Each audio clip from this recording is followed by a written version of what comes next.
Hello, we are live. Welcome to Have You Asked Your Dad? My name is Terrence Mentor, also known as Aphrodaddy, and I'm joined as always by the man to my left, Sean Lutz. Hello, Sean. Welcome to Have You Asked Your Dad? The podcast is hosted, of course, by Terrence and myself, Sean. And between the two of us, we have three kids, one that's biological, one that's adopted, and one that has special needs. But they're all perfect in their parents' eyes. And we discuss a variety of things that relate to dads and parenting. So, yeah, that's our big story. But the slightly littler story for today is the idea that traveling with kids is something we should be doing. Traveling with kids is something that we could be doing, but there are a lot of things that make us stop doing that because it can be scary or difficult or traumatic. Today, we want to talk about ways that we can enjoy the experience a little bit more and maybe even make it enjoyable for our kids as well. We're talking about traveling with kids, and to help us do that, we have the travel influencer extraordinaire. If you ever want to feel jealous about the places you go, this is the man you should follow, Mandla Dambuza. Thank you so much for joining us. Mandla, before we get into the actual topic for today, I just want to say you may have noticed that we're all a little bit choppy. That's because we're in three different locations in two different cities. And Sean and Mandla just informed me that actually South Africa is having like a bit of an internet crisis to add on top of all the other crises we're having. So, today is going to be a little bit shaky. We're going to try keep going. We're going to try to fight through the technological barriers that we face and provide a fantastic time together. Thank you so much if you're listening on the podcast as well. So let me just get into this. Mandla, I've hinted at the fact that you are someone who travels quite extensively, and if you go into your Instagram page, I kind of hate you a little bit because the places you go are so beautiful. Mandla, I've got to say, I had a squiz at your Instagram account. I don't know how you do it, man. I really don't know. I mean, I have a definite level of jealousy. But then there's the complexity level of actually getting to the place before I can even experience the level of jealousy to create the content that you've created. Out of interest sake, what do you do for a living? Is that kind of part and parcel of what you do day in and day out? Not really, not particularly. So I think professionally, what I do on a day to day, I'm actually in sales. I'm in distribution, and I work for the world's leading energy drink. Ah. So yeah, so that's my day to day. That's what I do day in and day out. The traveling, it's part and parcel of like our family thing, what we do and how we choose to spend our time, like outside of work and all of that. Yeah. But it has sort of, if I look at how it started about, call it 5 years back, and where it is now, it has really gradually grown to something more than just obviously just leisure and just family time. It's actually taking up quite a bit of our time as well. And there is, I'll sort of call it, there is a professional side to it as well, but it's not my day-to-day thing. It's not what I do on a daily basis. Yeah. Well, to come back quickly there, Terence, before you jump in, I now understand how you have the energy to keep going if you work for the right. I mean that we went right there. And I must also add that yes, the photographs and the videos and everything on your Instagram account are absolutely breathtaking. They're beautiful, and I'm sure it's taken you a while to get to that point. But I must also comment on the fact that part of the bio reads that you're traveling to express, not necessarily to impress. Yeah. And I love that sentiment.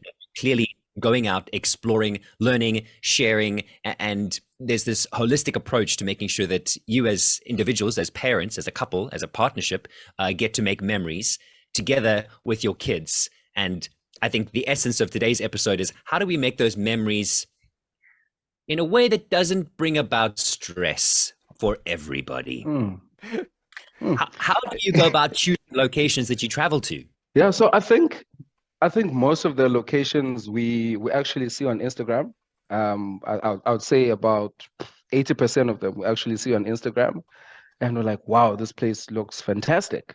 And then we'll go into the actual establishment, check out their pages, check out their Facebook, check out their website, check out what rooms they have, what do they look like, what Mhm. facilities do they have, are they child friendly, are they not child friendly?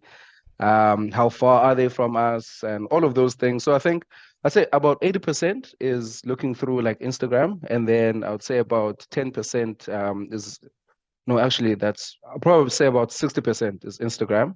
And then about 20% is actually requests of people reaching out to us to say, hey, we've got this place. Would you like to come check it out or whatever? And then the rest, I would say it's from like recommendations from people to say, hey, I've been here. I think it's a good spot for you to check out. So yeah, I think 60% is actually Instagram. And it's crazy to think that and it's something that I always share with the places that to go to say, guys, it's actually crazy how we actually use Instagram these days to find locations and to find what to do. If I'm in Cape Town, I'd actually just go hashtag Cape Town and I'll check what are people doing in Cape Town, where are people going, where are people staying. And instead of using Google, I think in the past it was like Google Cape Town, what's happening in Cape Town, or but I mean like Instagram and social media have made it so convenient to be able to access sort of like locations that like would previously maybe check on Google. So yeah, I'd say 60% definitely Instagram. Yeah. Well, I mean, I know if I'm thinking about going to somewhere really nice, I go to your Instagram account and I go, yeah, I think that's a good. Let me see what he's been doing, and then I'll daydream a bit, and then in the end, my wife says, "No, we're staying at home." So with all of those options that you see, with all the places you've been, is there a particular place, and we're totally happy for you to shout this out, is there a particular place that you like to go with your children, where it's just like great to go with your family, where your kids have a good time, where you have a good time, and you're not tense. It's a good relaxing time as a family. I would say there's been a couple of places. There is no one particular place that we've gone to with the kids where they really enjoyed it, and we keep on going back to that place. I think we try not to go to the same place like twice or like three times or more than that. But there's been two places that they really, really enjoyed that we've recently been to. One is a wildlife nature reserve just close to PE. Mm. We went there, they really enjoyed it there. Zoe is still too young. So Zoe is my son. He's still too young to sort of really like take in the sights and enjoy all the facilities. So Z, my daughter, actually really enjoyed the place is called Music Wildlife Game Reserve. She really enjoyed it, loved the pool, loved the whole environment around it. And then recently we are also in George at Sanjika. She she loved it, and we all loved it as a family. And then most recently in Neisner this past weekend. I think out of all of those establishments, if I can be honest, I think the one we went to recently, which is Pezula, is probably the most child-friendly, um, probably one of the best that she's actually really enjoyed. They have a kids zone, which we had to go back to every 10 minutes. Dad, I want to go back to the kids zone. I want to go back to the kids zone. They have a heated pool, so also had to go back there a couple of times. And she enjoyed the gym facilities. So I was at the gym and she decided to join me. So I think that one. Oh yeah, and we took a drive to the beach. She absolutely loved it. She was playing there the whole time. So I think that one particularly, she really enjoyed herself there. And I think it's mainly because the place itself is really child friendly. Mm. Some of the locations that we go to aren't really child friendly. They don't have any facilities for children to go play.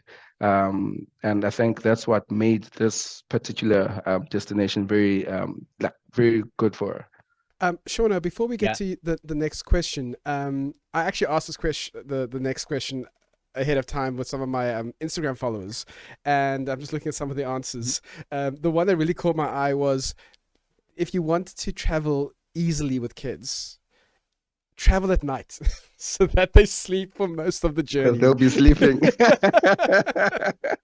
um, and then other people had ideas like, oh, you can keep them occupied with singing songs to them, and I thought, okay, great, keep them occupied by singing songs and talking to them, but that's good for like half an hour before you start to run out of songs Yeah. or your voice gets tired.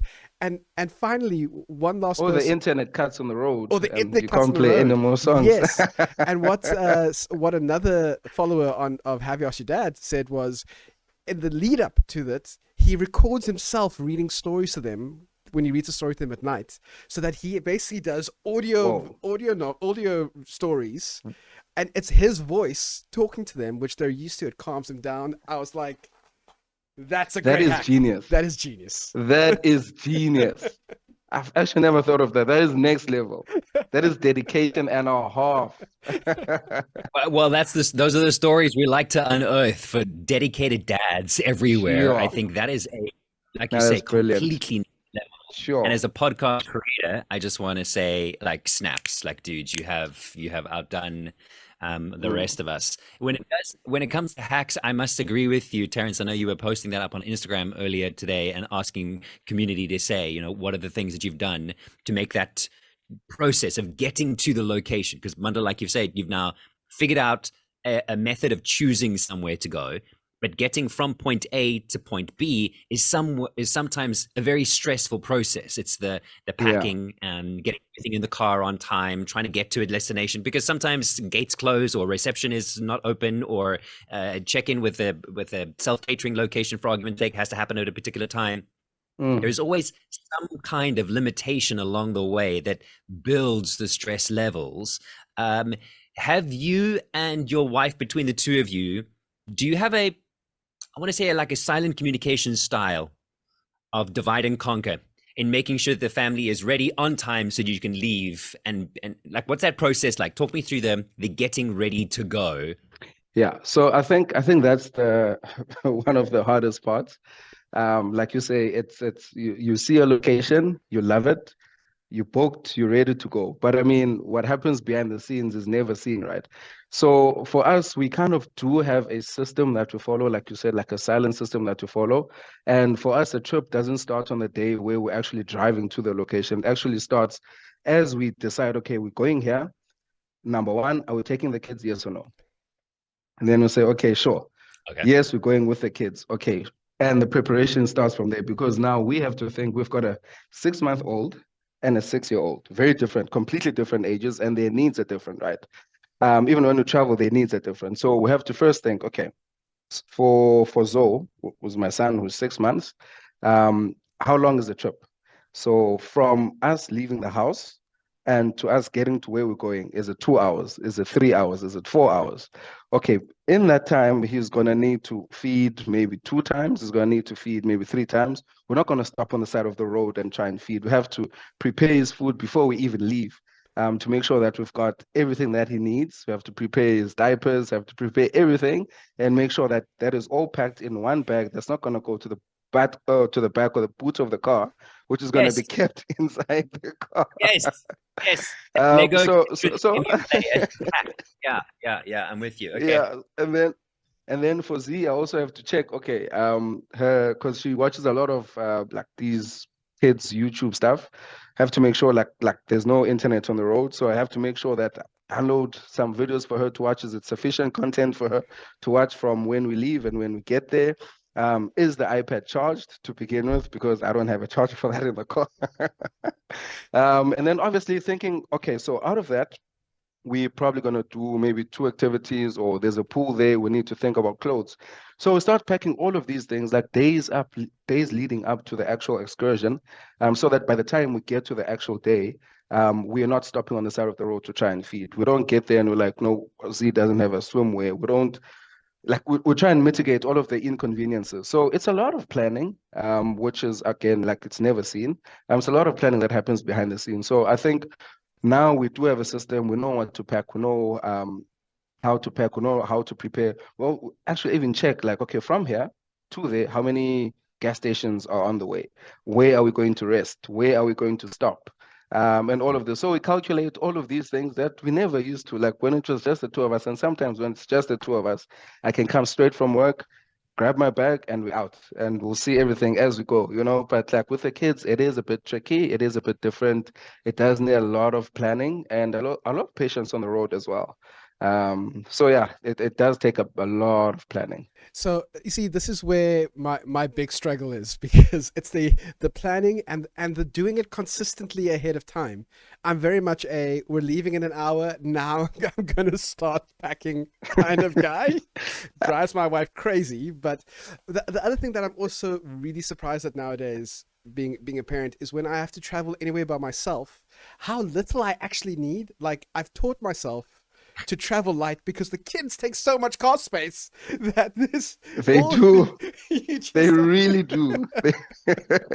They really do. I can go on a 3-day trip with just my backpack. yeah, good But to I go. mean, just yeah, but just one day, just one overnight with the kids. I'm packing the whole boot. I've got strollers, we've got like all of these things, and then they take up a lot of space. And they do need planning. One of my friends actually said he actually writes everything down of what he actually needs to take, and then he'll go tick box. I've got this. Because like you can forget something as simple as the actual bottle. You make the bottle Yep. and actually forget it. And you Yep. realize an hour and a half into the trip that, oh wait, I actually forgot the bottle. And so yeah, it's the tiny things. It's the tiny things that you on the road now you forgot the diapers. No, Yeah. that's not that's not well. I mean, you see, what I'm liking about this, Mandla, is that because you've done it as often as you have, you've developed a system that the rest of us get to learn from, right? So if we don't travel very often, we forget about the Yeah. things that we need to take into consideration. And if I may just deviate slightly so that I can also tell an embarrassing, cool story about stuff that we've packed and taken along. So Zoe, my daughter, is 7 years old. She has epilepsy and she has developmental delays. And there was one weekend we had booked away with friends that were traveling overseas, and it was potentially going to be the last time that we would see them. So we traveled together, and Zoe fell ill.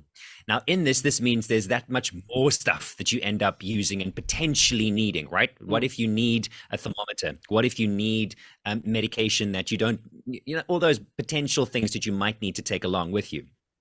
And in Zoe's case, she had built up a lot of phlegm, and it meant that clearing her nasal passages was exceptionally difficult. I kid you not, I packed a vacuum cleaner in my car together with all the other stuff, just in case I needed to use one of those really awful nasal sucker things. You know what I'm talking about. We all know what I'm talking about. So the additional paraphernalia, the additional things that we need to think about beforehand, that in itself is stressful enough, let alone the traffic that's going to be on the road, or the number of pit stops that you're going to need to take, or the clothes that you might have forgotten. And so I'm definitely going to take that note from you to come up with some sort of a checklist and make sure that I have certain Mm. things done 2 days in advance. Why not? I can put them aside So 2 days in advance. that leads Easy me peasy. to my next question, and this is probably a question that a lot of non-parents would be asking right now, right? Because Mandla, earlier on, you were like, we first have to decide whether or not we're going to take the kids with us, right? And that's cool that you can do that. A lot of people can't do that, but my question would be, if you don't have to take the kids with you, why would you? Sean's just talking about how we have to plan ahead, how it's so hectic, how it's so stressful. The whole point of this conversation actually is that traveling with kids can be really intense and stressful and hectic. Um, and so the obvious question, and I think we as parents don't think it's obvious, but for anyone who doesn't have kids, and I know because my friends Mm. don't have kids, Mm. they'd be asking, why would you do this to Why take yourself? them if you don't have to? Yeah. Yeah. So No, I what would think you it's say? very What would you say to it's them? I mean traveling with your kids is something special, and it's something that you no one can ever take away from them, and no one can ever take those memories away from you as a parent, right? We live in a different time. Like everything is quick. You sleep today, you wake up, it's already Friday. Like everything is moving so fast. We caught up in our day-to-day jobs and every other thing that we do, social activities, whatever the case may be, that if we don't take the time to just slow things down a bit and just do things with the family, we're going to wake up and our kids are like 15, 18, 20. So for me, Mhm. it's very important that as much as we obviously, I think it's very obvious that anyone would want to travel without the kids, but I mean, you are missing out on spending time with them. You're missing out on making memories with them. You're missing out on learning about them because when you travel with your kids, trust me, like you realize things about them that you didn't know. So, for example, my daughter is 6 years old, and we've got a really sort of standard routine of what she does at home, from the time she gets back from school, what she does, and all of that. And I mean, with a routine like that, you actually tend to think that, oh, my daughter is all grown. But if you take her out of her like environment where she's used to everything and you put her in a different environment, you actually see that like she's still a baby. She still needs like, a lot of love. She still needs a lot of attention. She still needs a lot of learning. There's still a lot of development for her to accomplish, right? And things like that you wouldn't be able to see. I'm not saying it's only through travel that you realize things like that, but I'm saying for us, that is our thing. Mm. So in moments like that, in us traveling, we get to learn a lot about our kids. We get to experience things with them, and they get to experience things for the first time with us. And again, those are memories that you can't take away. You know, like 20 years or 15 years from now, she'll look back and say, I did this with my mom and dad first. I did this with my mom on that trip. I did this with my mom and dad on. So for us, I think that's what's most important. And that is what, even though it is a hassle sometimes, but I mean, when you think about all of those opportunities, all of those moments, then like it becomes sort of easier for you to be like, no, we're actually taking the kids. So we always have to be like, are we not? No, maybe we shouldn't, but yes, we should. But no, maybe not. Okay, but maybe we should. You know. So I think for us it's that. It's just all of those precious memories, all of those first time experiences, learning more about them, learning more about their personality. Because like I said, even at home, like it's everything is like standard, you know, and you get to know only the personality that you know at home. Mm. But I mean, you put your kid in a different environment, you see a different personality, and you experience someone different, you know. So yeah, I think that's why we still do it. Yeah, I think to that extent, Mandla, there's something about spending quality time in close proximity with one another in an environment that's not your home, because Mm, it changes the stories. You talk about the things you see, the spotting things in the distance and looking at that, or taking a photograph of something together. It does mm. encourage vocabulary development, especially if we're talking about young 100%, kids. yeah. Yeah.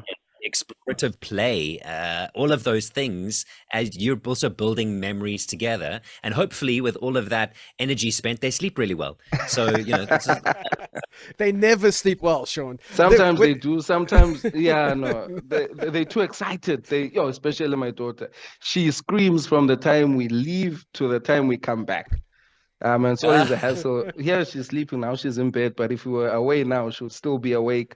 High, she's got so much energy, you know. So yeah, sometimes they do sleep, sometimes they don't, but I, mostly they don't. yeah. I also think that with kids going. I mean, your kids, your oldest is 6 now, probably starting to go to Yeah. school. I'm seeing this a lot with my kids now. They're 8 and 9, and they're already getting really mentally tired by the end of the school term. Like they're already drained by life in the way that we are as adults. They're really starting to get that experience, and I think there's also Mm, that benefit for them to all the benefits that we experience of going away, getting out of a comfort zone maybe, yeah. or getting a bit of a change in our routine.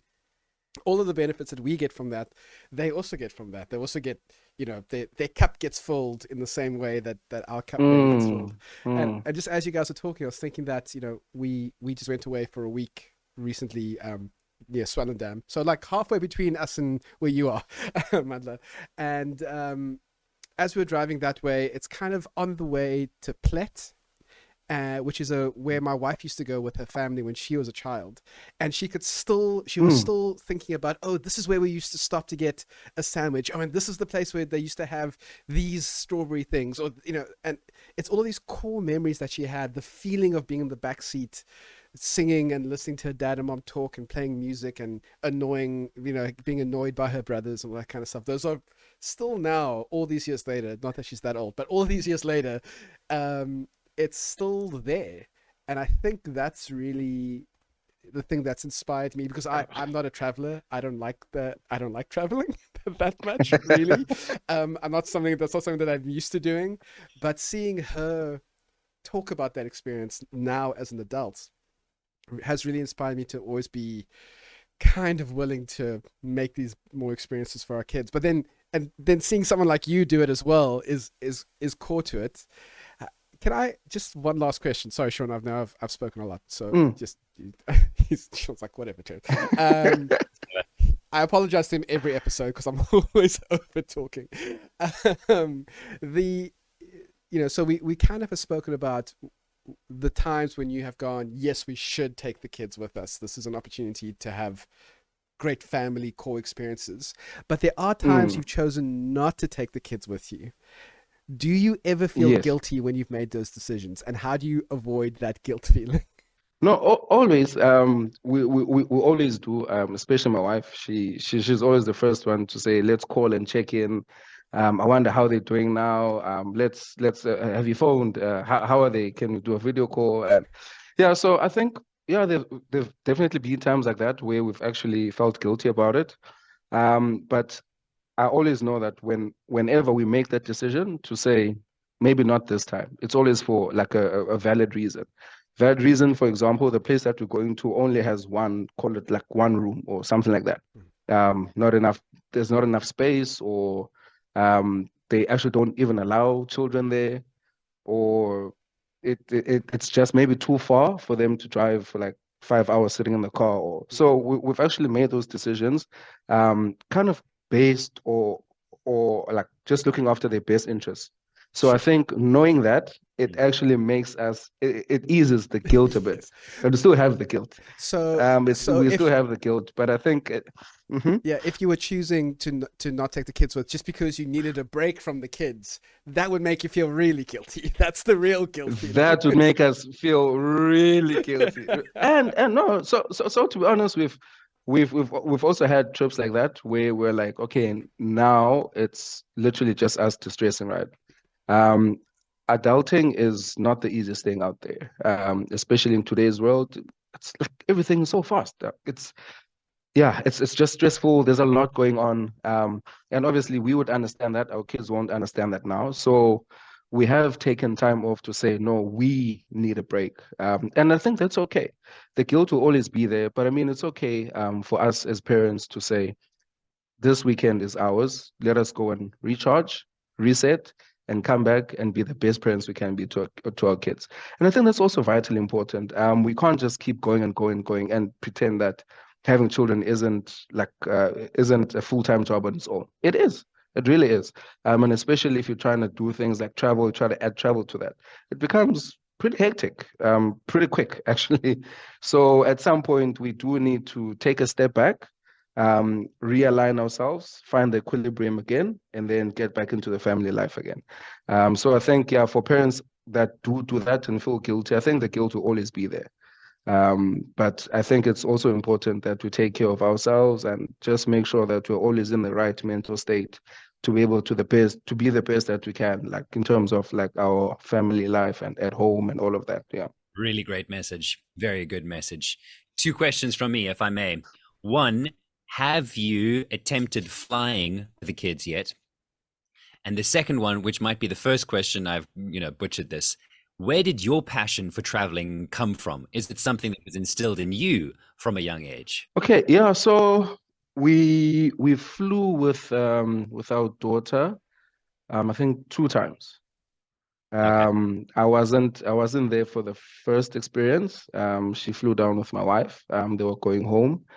And the second time I was there. So we've flown with her twice. And from what I've heard, she actually loved her first flight. Okay. And everything was a breeze, everything was nice. I think these people are so free-spirited, you know. Everything to them is super enjoyable. So she actually enjoyed that. And the time when I was around also, I could actually see that she actually really, really enjoyed it. So haven't done it with Zoe now. But I'm sure it's coming sometime very soon. Mm. And then my passion for travel, I can't honestly, I can't say it's something that I grew up with. I can't say it's something I grew up doing. I didn't grow up traveling. I wasn't exposed to a lot of places and a lot of things. I was always in and around the Eastern Cape. I think I actually even left the Eastern Cape like after varsity or even just to go to like the next province. So I wasn't. It's not something that I grew up doing. It started when I met my wife at the University of Fort Hare. And there was just something about her that just brought out this side of me of like wanting to explore with her more, wanting to get out with her more, wanting to try things with her more. I remember in 2015, no, 18, I think 2018 was the official year where we were like, we're gonna go, we're gonna explore, we're gonna travel, we're gonna do, yeah, we're gonna go see all of these different places. And that's when I just gotten my first official real job, which came with a car and everything. So we had access to doing it. And then we just started exploring like places nearby. She was based in Alice at the time, and I was working in East London. So I'd go see her in Alice, and then we'd go maybe to Hogsback, which is like a beautiful, beautiful place. And we never really got to go there, like when we were students. So yeah, we started exploring like locally in East London, just outside of East London, Quinta, around Mtata. And those are all the areas I was like working in, or we had something to do there. So I remember what we used to do. I would tie up my work trip to like a weekend away for us. So I would go and work. Let's say if I'm working in Mtata for that week, I'd go work Wednesday, Thursday, Friday, and then when it's time to go home on Friday, I'd actually book a stay for us for the weekend. And then that's how it started. And then from there, we just kept on, like the hunger just kept on growing. Because again, I think there's something so special about like traveling with your partner and your family. It's all the, I think it's like it's all the memories, it's all the different sides, the different personality that you get to see about the person. And I think it's very important actually. Again, it's not to say everyone must travel, right? I won't be that naive to think that everyone has access to doing it. But I think it's very important for like couples to find that one thing that they both enjoy and that they can both do, which will be a component in their relationship that will actually help them build a stronger relationship, get to communicate better, get to do something together. And it's actually it's beneficial to a relationship. It actually builds a relationship, it builds its character. So there's a lot of benefits to doing something with your partner. So yeah, I think yeah, that's when we started traveling, 2018, and yeah, we've never looked back. Wow, Good on you. you've made romance between a couple into the you've added the romance of travel, and you're making the rest of us look awful. Thank you so much, Mandla. So sorry for that. No, so sorry for that. So sorry for that. Oh no. Yeah, you guys are you're just asking all the right questions. I want to say, do not apologize. You're doing Yeah. all the right things. You're inspiring us along the way. And I also got to say that, you know, when we were thinking about having kids and you're kind of imagining what kind of parent you would be when you have your children, the idea in its naivety was always to get out and to do things with my child. I wanted my child to be able to fall asleep in a noisy environment, right? I want to be able to go to a music festival for argument's sake and take them with, because my life shouldn't necessarily stop because theirs has started. And I know there are differing thoughts around that in terms of parenthood. Mm, And sometimes you're blessed with a child that adapts very easily and very quickly, and other times you aren't. So yeah. I'm very glad to hear that you've managed to create an environment that fits your lifestyle and that your children are benefiting from that along the way too. That you're able to maintain that for your sakes, your marriage, your relationship, your partnership, as well as for your children's benefit too. I think that's really great. Well done. Well done. No, thank you for that. We have an Thank applause you for button that. somewhere that we use occasionally, but I think it's gone on a trip. I think our applause button has gone on a journey. It's back. It's back. There we go. Back from holiday. So, Mandla, thank you so much for joining us and giving us all of the insights that you have from your journeys and your experiences. If other people want to be as jealous as I am, or rather maybe other people are healthier than I am, maybe they can go to your Instagram account and they can just enjoy what they see and not kind of hate you a little bit. No, I don't. I really do. Like the videos and the photos you take are honestly breathtaking, and you are someone who does Thank you. you're not just going to great places, but you've worked on your craft to enhance the beauty of those places as well, which is a whole other conversation that I think we should all have one day. But I'd love if other to. people want to see what I'm talking about, where can they find you? Okay, no, thank you so much, Terence and Sean, for having me. It's been a great conversation. Yeah, so I'm on predominantly Instagram, and it's Mandla_Dambuza. Also kind of gotten onto TikTok. Again, there it's Mandla Dambuza, and then Facebook, Mandla Dambuza. Literally Mandla Dambuza on all platforms. I'm on Twitter, but I never use Twitter. I just use Twitter to go check what's happening. X. X, I don't know, whatever. I'm on X, but I'm just there. It's like my news portal. I just go there to check what's happening. I never post anything there. Yeah. So Mandla Dambuza on all platforms. And yeah, that's me. Well, Beautiful. Keep inspiring, my friend. Thanks so much for joining us.